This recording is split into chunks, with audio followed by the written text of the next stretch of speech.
घमंड से दूर रहो। एक मूर्तिकार था।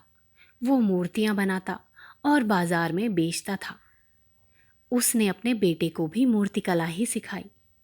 दोनों बाजार में जाते और अपनी अपनी मूर्तियां बेच कर आते।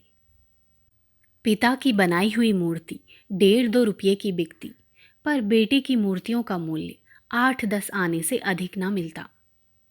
बाजार से लौटने पर बेटे को पास बिठाकर पिता उसकी मूर्तियों में रही हुई गलतियों को समझाता और अगले दिन उन्हें सुधारने के लिए कहता।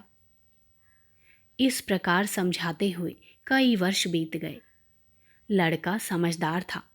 उसने पिता की बातें ध्यान से सुनी और अपनी कला में सुधार करने का प्रयत्न करता रहा।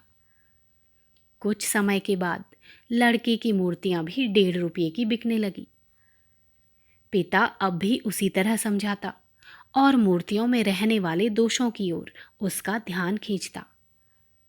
बेटे ने और भी अधिक ध्यान दिया तो उसकी कला और अधिक निखरी। अब उसकी मूर्तियां 5-5 रुपये की बिकने लगी।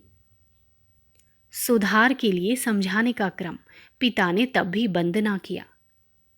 एक दिन बेटे ने झुंझला कर कहा, आप तो दोष निकालने की बात बंद ही नहीं करते। मेरी कला अब तो आपसे भी अच्छी है।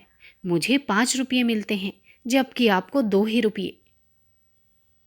तब पिता ने कहा, बेटा, जब मैं तुम्हारी उम्र का था तब मुझे अपनी कला की पूर्णता का अहंकार हो गया और फिर मैंने भी सुधार की बात सोचना छोड़ दिया। तब से मेरी प्रगति रुक गई और 2 रुपये से अधिक मूल्य की मूर्तियां मैं कभी न बना सका। मैं चाहता हूँ वो भूल तुम ना करो। अपनी गलतियों को समझने और सुधारने का क्रम हमेशा जारी रखो, ताकि बहुमूल्य मूर्तियां बनाने वाले महान कलाकारों की श्रेणी में तुम पहुंच सको।